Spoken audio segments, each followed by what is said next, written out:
Video start करने से पहले आप सब दोस्तों से गुजारिश है कि इस वीडियो को कंप्लीट देखें, क्योंकि अगर आप कंप्लीट नहीं देखेंगे तो आपको बात समझ नहीं आएगी, और अगर आपको बात समझ नहीं आएगी तो आप अपनी लाइफ के वही डेली काम करते रहेंगे जो आप रोज़मर्रा में कर रहे हैं। कभी भी अपने इंपॉर्टेंट काम नहीं कर पाएंगे, अपने गोल्स अचीव नहीं कर पाएंगे। यही कहते रह जाएंगे कि कल करूँगा, परसों करूँगा, और वो कल कभी भी नहीं आएगी। हम में से 90% लोगों की एक प्रॉब्लम है कि जब भी हम कोई काम करने के लिए सोचते हैं, कोई इंपॉर्टेंट काम करने के लिए सोचते हैं या कोई गोल बनाते हैं, तो हम यही सोचते रह जाते हैं कि कल से करेंगे, परसों से करेंगे, और वो कल कभी भी नहीं आते। हालांकि हम जो प्लान्स बनाते हैं उन प्लान्स बड़े सॉलिड होते हैं और उन प्लान्स के ऊपर बड़ा काम हो सकता है, लेकिन हम यही सोचते रह जाते हैं कि शाम को करेंगे, कल से स्टार्ट करेंगे, परसों से करेंगे।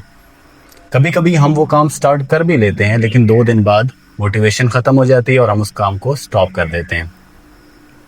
हेलो दोस्तों, मेरा नाम है मुबशिर और आज की वीडियो आपके लिए बहुत इंपॉर्टेंट हो सकती है अगर आप समझें।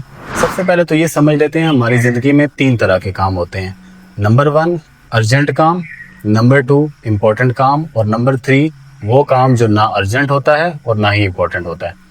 सबसे पहले ये समझ लेते हैं कि अर्जेंट काम क्या होता है। अर्जेंट काम वो काम होते हैं जो हमें करने ही पड़ते हैं हर हाल में, चाहे कुछ भी हो जाए। उनके बगैर हमारी ज़िंदगी रुक जाती है, या एटलीस्ट डेडलाइन आने पर हमें वो काम लाजमी करने पड़ते हैं। जैसा कि सुबह उठ के ऑफिस जाना, जैसा कि स्कूल जाना, यूनिवर्सिटी जाना, यानी कि ये वो काम है जो हम नहीं करेंगे तो हमारी लाइफ रुक जाएगी। लेकिन इन कामों से हमारी ज़िंदगी के अंदर कोई ख़ास वैल्यू ऐड नहीं हो रही होती, बस ज़िंदगी चल रही होती है। दूसरे नंबर पे आते हैं वो काम जो कि इम्पोर्टेंट होते हैं, जिनसे हमारी ज़िंदगी रुकती नहीं है। अगर हम ना भी करें तो हमारी ज़िंदगी तो चलती रहती है, लेकिन वो ज़िंदगी बड़ी मीनिंगलेस होती है, उस ज़िंदगी का मकसद ख़त्म हो जाता है। तीसरे नंबर पे आते हैं वो काम जो ना के अर्जेंट होते हैं और ना ही इम्पोर्टेंट होते हैं, जैसे कि रील्स देखते रहना, जैसे कि नेटफ्लिक्स पर मूवीज़ देखते रहना, जैसे कि दोस्तों के साथ बाहर चले जाना। ये वो काम है जो ना अर्जेंट है ना इम्पोर्टेंट है। और आपको पता है 80% लोग यही काम करते रहते हैं जो ना अर्जेंट है और ना ही इम्पोर्टेंट है। अब सबसे पहले आपको ये बता देता हूँ कि वो काम जो ना अर्जेंट है ना इम्पोर्टेंट है, ये तो हम करते ही रहते हैं। यानी रील्स देखते रहते हैं, हम लोग नेटफ्लिक्स देखते रहते हैं, दोस्तों के साथ घूमने चले जाते हैं, लेटे रहते हैं। अगर आपने एक दफ़ा ये समझ लिया कि हम इम्पोर्टेंट काम कैसे करें अपनी लाइफ के और इम्पोर्टेंट काम क्यों नहीं कर पाते, एक दफ़ा आपको ये बात समझ में आ गई तो अपनी लाइफ में आप कुछ भी बड़ा अचीव कर सकते हैं। हाल ही में मैंने 2 बड़ी बेहतरीन किताबें पढ़ी। एक का नाम डोपामाइन डिटॉक्स है और एक बुक का नाम ईट द फ्रॉग है। अब डोपामाइन एक ऐसा न्यूरोट्रांसमीटर है, जब भी हम कोई ऐसा काम करते हैं जिसमें हमें मज़ा आ रहा होता है तो हमारे माइंड के अंदर एक केमिकल रिलीज होता है जिसका नाम है डोपामाइन। अब डोपामाइन की एक प्रॉब्लम ये है कि जब वो हमारे माइंड के अंदर रिलीज होता है तो हमारा वही काम करने का दिल करता है जिससे हमें मज़ा आ रहा होता है, और डोपामाइन हमें मजबूर करता है कि हम वही काम करते चले जाएं जिसमें हमें मज़ा आ रहा है।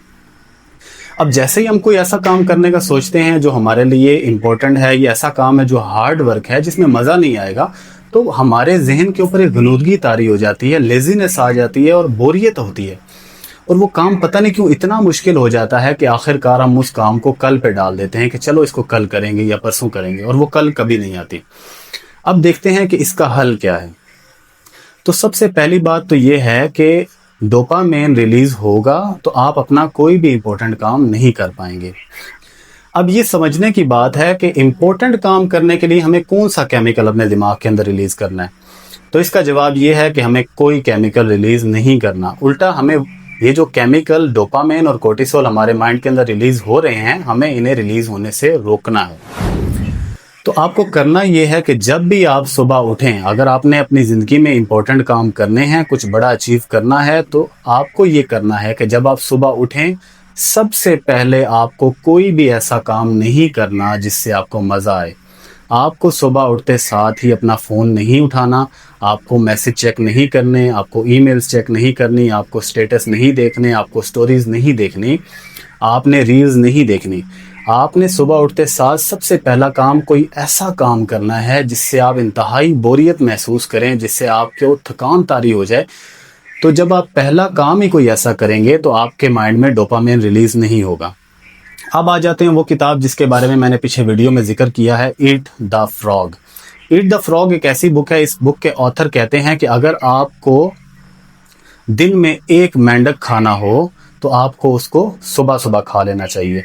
हालांकि ये एक बड़ी स्ट्रेंज बात है कि हमें मेंढक खाना पसंद नहीं है, लेकिन ऑथर कहते हैं अगर आपको एक मेंढक खाना हो पूरे दिन में तो आपको ऐसा करना चाहिए कि सुबह सुबह उठते सबसे पहले ही एक मेंढक खा लेना चाहिए। और अगर आपको दिन में 2 मेंढक खाने हो तो सुबह उठते ही सबसे पहले बड़ा वाला खा लेना चाहिए। यहाँ बात मेंढक की नहीं हो रही, यहाँ बात हो रही है हमारे इंपॉर्टेंट टास्क की, यानी कि वो टास्क जिसे हम डेली कल पे डालते रहते हैं वो एक मेंढक की तरह होता है जिसे हमारा खाने का दिल नहीं कर रहा होता।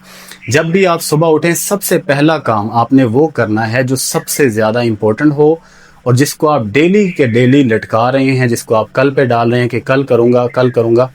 आपने ये करना है कि सोने से पहले आपने 2 ऐसे इंपॉर्टेंट टास्क लिख लेने हैं जो बहुत ज़्यादा आपके लिए इंपॉर्टेंट हैं और आप उन्हें डेली के डेली यही कहकर टाल रहे हैं कि कल करूँगा। जब आप सुबह उठें सबसे पहला काम आपने ये सोच के करना है कि मैंने सबसे बड़ा मेंढक सुबह उठते साथ ही खा लेना है।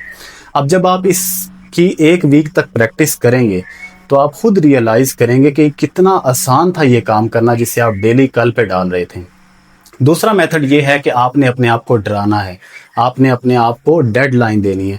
जो भी आपके इंपॉर्टेंट काम है जब आप उनको डेडलाइन दे देते हैं कि अब मैं आज के आज इसको करूँगा या कल के कल इसको कंप्लीट करूँगा, तो आपके माइंड में कोर्टिसोल और फाइट और फ्लाइट मोड ऑन हो जाएगा जिससे वो काम आपके माइंड के अंदर एक अर्जेंसी क्रिएट कर देगा और वो काम आप कंप्लीट कर लेंगे। ये 2 मेथड आपने फॉलो करने हैं। 1 वीक के बाद आपने मुझे इसी वीडियो के कमेंट्स में आके बताना है कि आपकी रूटीन बेहतर हुई या नहीं, आपने कितने इंपॉर्टेंट काम किए और आया ये मेथड वर्क किया या नहीं किया। इसी तरह की साइकोलॉजी की वीडियोस देखने के लिए मेरा चैनल सब्सक्राइब करें। मिलते हैं आपसे अगली वीडियो में।